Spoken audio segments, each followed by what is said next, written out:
안녕하세요 여러분, 물상2 수업 시간입니다. 오늘은 드디어 화학반응의 마지막 단원인 화학반응과 에너지 출입에 대해서 공부하는 시간이 돌아왔습니다.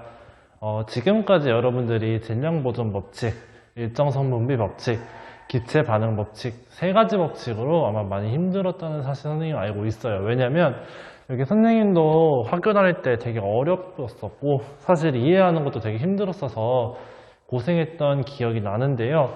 이 부분 그러니까 어렵다고 해서 내가 뭐 머리가 뭐 어떻게 해가지고 그런 자책보다는 원래 다 어렵고 친구들 다 공부하기 힘든 부분이니까 나만 그런 거 아니다. 그러니까 더 열심히 해보자. 이런 식의 마인드를 가지고 공부하셨으면 좋겠습니다. 오늘은 아까 말했듯이 이제 화학 반응이 일어날 때 에너지가 출입을 합니다. 근데 그 에너지 출입이 어떠한 식으로 되는지에 대해서 보고 시험 범위 마무리 짓도록 할 거예요. 자, 오늘은 선생님이 나눠준 프린트 중에 맨 마지막 페이지입니다. 이거 한 장만 하면 수업 끝나요. 그러니까 우리 조금 집중해서 이번 수업 잘 듣도록 합시다.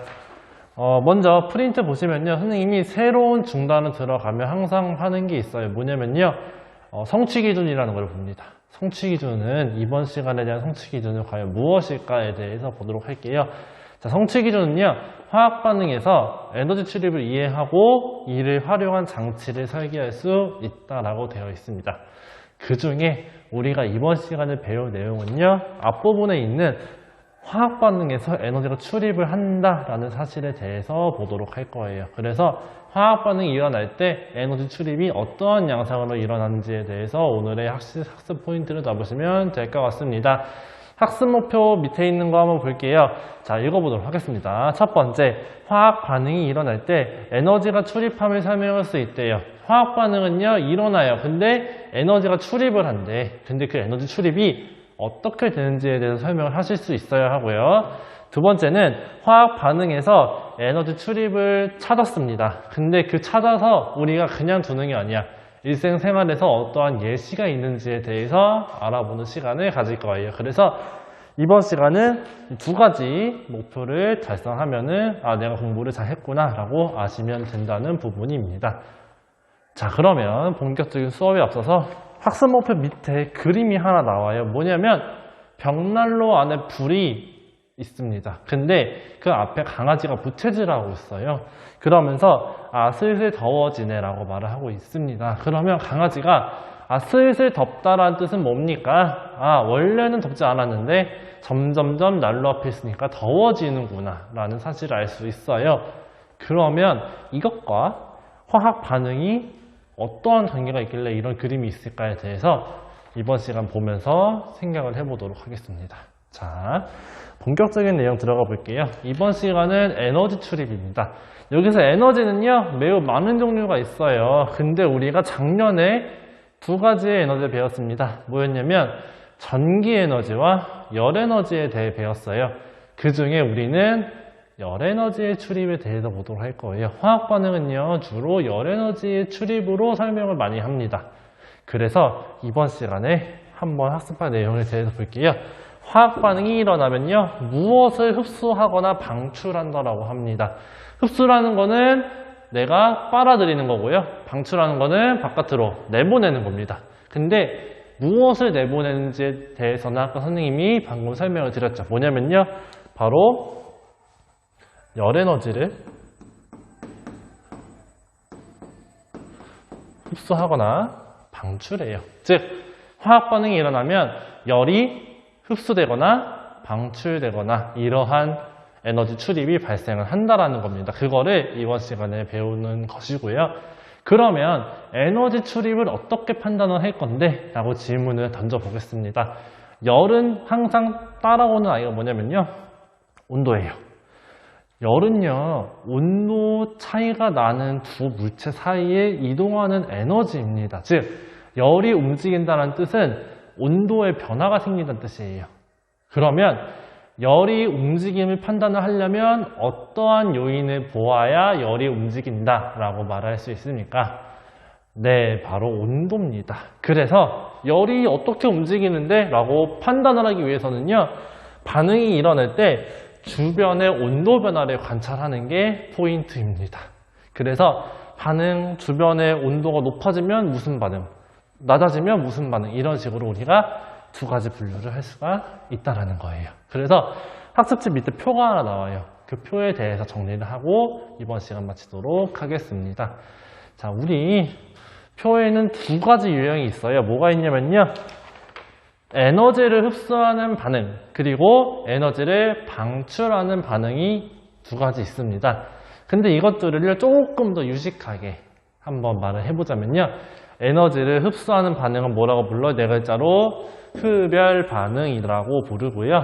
에너지를 방출하는 반응을 유식하게 뭐라고 부르냐면 발열 반응이라고 부릅니다. 즉, 흡열 반응은 내가 에너지를 흡열하는 거고요. 발열 반응은 내가 열 에너지를 발사, 즉 밖으로 내보낸다, 방출한다는 반응입니다. 그러면 이 두 가지 반응이 어떠한 차이가 있길래 열의 출입이 다른가에 대해서 설명을 한번 드려보도록 할게요. 자, 표에는 지금 설명이 3개밖에 안 나오지만 왜 그런지에 대해서 알아보기 위해 선생님이 그래프를 그렸습니다. 자, 이 그래프는요, X축은 시간이고요, Y축은 에너지예요.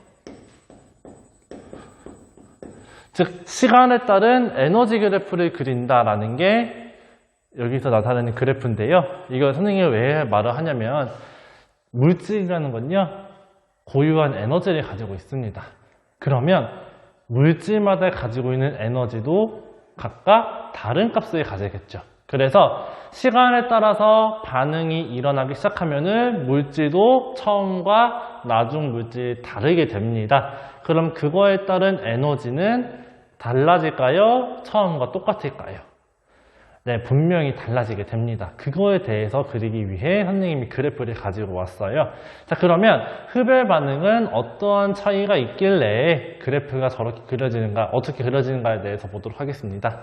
자, 흡열 반응이 예시는 뭐가 있냐면요, 포도당 합성이 있습니다. 자, 2학년 때 작년에 광합성 배울 때 포도당 합성 배웠어요. 근데 그게 흡열 반응이래요. 무슨 말이냐면 포도당을 만들기 위한 재료는 이산화탄소와 물 두 가지가 있습니다. 그리고 생성되는 애는요, 포도당과 산소죠. 그러면 각각 물질은 고유한 에너지를 가진다라고 말을 했습니다. 그러면 이산화탄소랑 물이 합쳐져서 포도당이 되는 과정이 에너지가 높아진다는 게 바로 흡열 과정이에요. 무슨 뜻인지 한번 보도록 할게요. 자, 에너지가 Y축입니다. 그러면 에너지가 높다는 뜻은 Y축의 값이 크다 혹은 작다. 어느 걸로 말할 수 있냐면 Y 값이 크다라고 말할 수 있어요. 그쵸? 자, 그러면 아까 말했잖아요. 포도당이랑 이산화탄소랑 물은요, 에너지가 달라. 그래서 처음에는요, 에너지가 이렇게밖에 안 돼. 여기가 물이랑 이산화탄소가 존재하는 부분입니다. 에너지가 상대적으로 낮게 그려져 있어요. 즉, 포도당은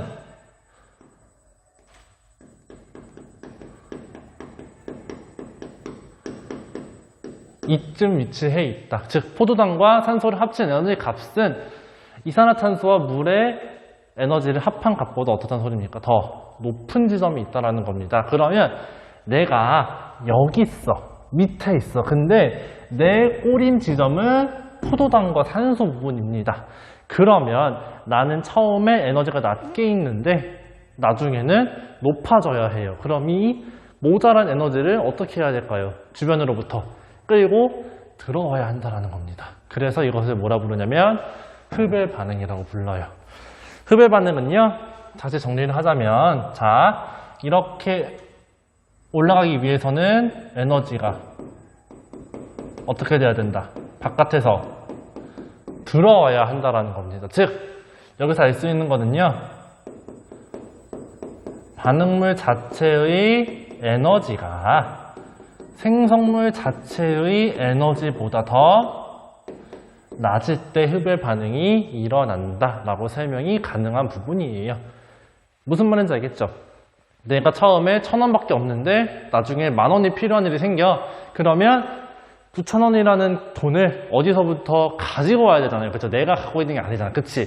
그러기 위해서는 어떻게 한다? 바깥으로 지점부터 돈을 끌어오는 것처럼 내가 에너지가 낮은데 꼬린 지점이 에너지가 높아요. 그러면 에너지를 바깥에서 끌어와야 합니다. 이 과정을 뭐라 한다? 우리가 흡열 반응이다 라고 부릅니다.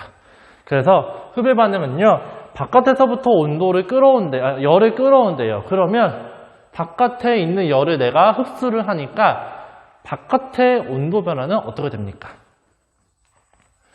네, 낮아지게 돼요.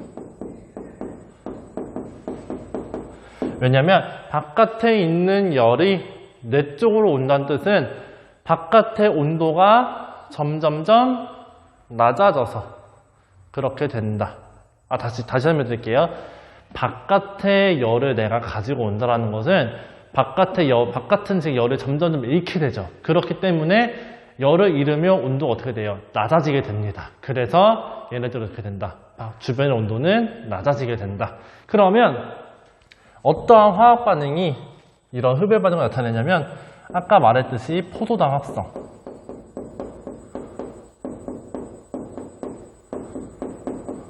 포도당 합성이 되고요. 다음에 고체 상태에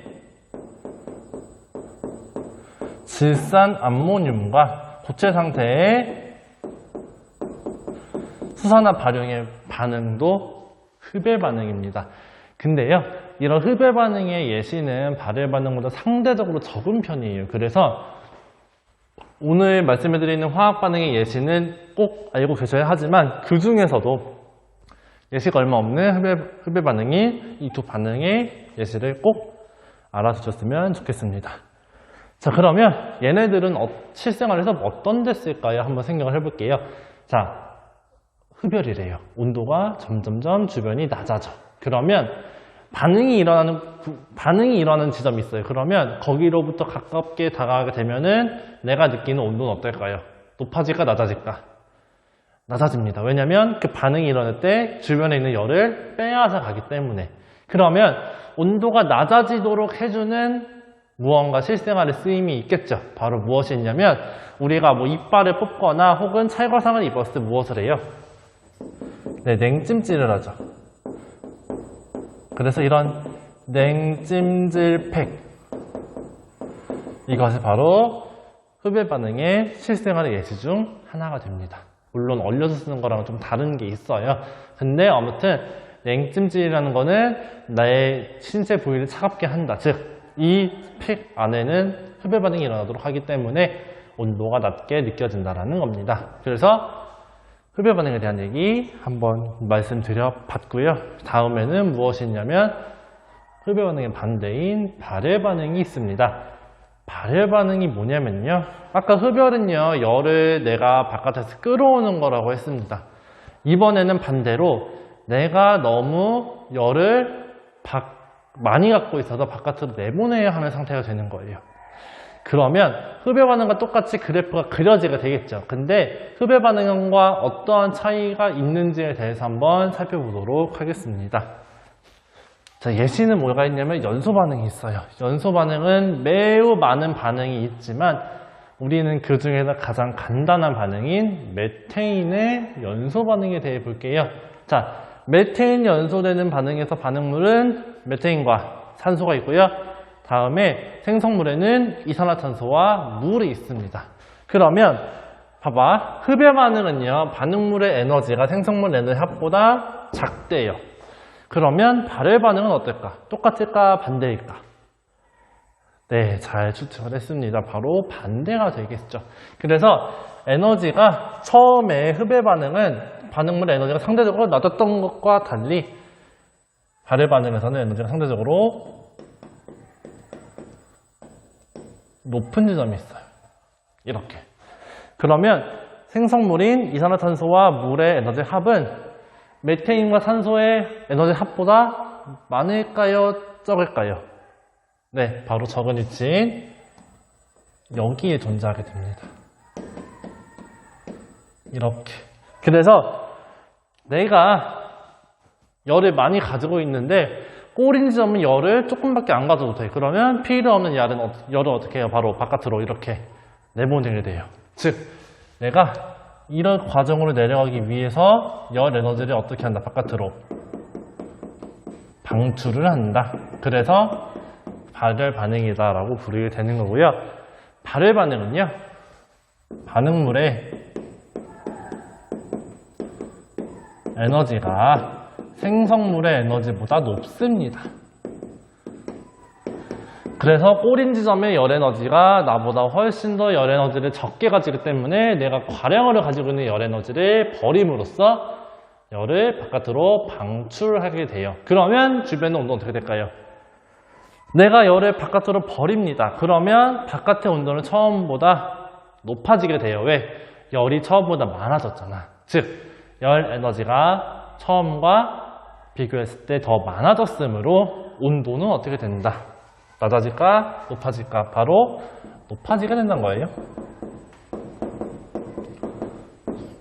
자, 그러면 어떠한 화학 반응이 일어나는 것들이, 그러니까 그 발열 반응 예시, 어떠한 것들이 있는지에 대해서 한번 보도록 할게요. 자, 처음에 우리가 아까 예시로 봤던 연소 반응. 너 생각을 해봐. 불타는 곳에 가요. 불타는 게 연소잖아. 불타는 곳에 갔는데 아 시원해 이렇게 본 적 있어요? 이런 사람? 없어요. 다 뜨겁다, 덥다 이런 식으로 말하잖아. 그치? 연소 반응이 왜? 발열 반응이기 때문에 주변의 온도가 높아지기 때문입니다. 연소 반응은 발열 반응의 대표적인 예시가 됩니다. 다음은 무엇이냐면요, 산화칼슘과 물의 반응이에요. 자, 이 두 개가 반응하게 되면은 열을 내뿜으면서 수산화칼슘이라는 물질이 생기는데 그 반응식까지는 몰라도 됩니다. 그냥 산화칼슘과 물이 반응하면 에너지를 방출해서 어떻게 된다? 발열 반응이 일어나. 그래서 주변의 온도가 높아지게 된다라고 말할 수가 있습니다. 다음은요, 세 번째 반응. 염산과 수산화 나트륨 수용액이 반응하면은 열이 발생이 돼요. 자, 이거는 사실 여러분들이 원래 1년만 일찍 태어나서도 중학교에서 배우고 올라오는 내용입니다. 근데 지금 삭제돼서 저걸 배우지 않지만 중화 반응이라는 반응이 바로 저 반응이 되는데요. 중화 반응이라는 건요, 산과 염기가 만나서 물을 만들어내는데 그때 항상 발생되는 게 뭐냐면 열입니다. 즉 산과 염기, 즉 염산과 수산화나트륨이 만나면요, 두 개가 섞이면서 열을 발생하게 돼. 그럼 어떻게 될까요? 뜨거워지죠. 왜? 발열 반응이기 때문입니다. 그래서 발열 반응의 예시 중 하나는 바로 저렇게 염산과 수산화나트륨 수용액에 반응할 때도 발열 반응이 나타난다. 그리고 마지막으로 무엇이 있냐면요, 테르밋 반응이라는 게 있어요.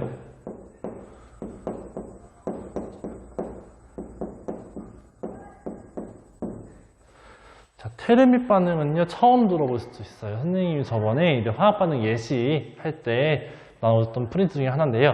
테르밋 반응은 3000도 정도의 고온을 내면서 생기는 반응입니다.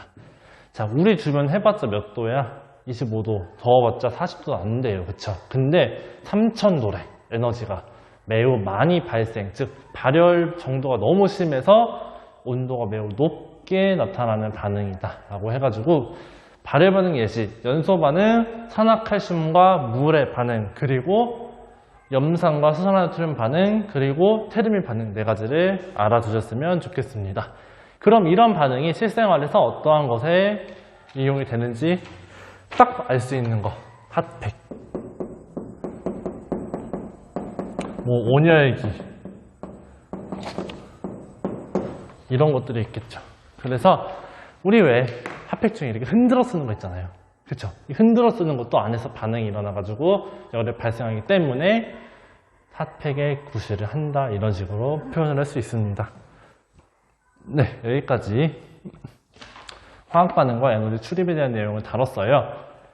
시험 범위는요, 뭐 광장손실 받고 내가 온라인 클래스 올렸지만 교과서 12페이지부터 43페이지, 그리고 온라인 클래스에서 다룬 내용들, 그리고 유인물 합쳐서 모두 시험 범위가 될 거고요. 다음에 시험 범위 중에 이제 장치 설계 부분이 있는데 이거는 사실 시험에 내거나 대면 수업, 아니 온라인 클래스 수업으로 하기엔 조금 난해 부분이 있어서 이건 시험 끝나고 다시 얘기를 하는 식으로 갈 거고요. 시험 공부할 때는 딱 여기까지만 해주시면 됩니다. 그래서 처음부터 여기 에너지 출입 정도, 장치 설계 빼고 거기 보시면 되고요. 다음에 시험 전에 이 영상을 여러분들이 볼 텐데, 다음 시간에는요, 선생님이 문제를 나눠줄 거예요. 대면 수업 때. 아마 이거를 7월 셋째 주에 듣는 학생들은 이미 문제를 받았을 거고요. 다음 주, 그러니까 7월 첫째 주에 듣는 학생들은 문제를 다음 시간에 받을 겁니다. 그때 나눠드린 문제를 풀어주는 영상을 끝으로 시험 전에 수업을 마무리 짓도록 할게요. 그러면 다음 시간에 뵙도록 하겠습니다.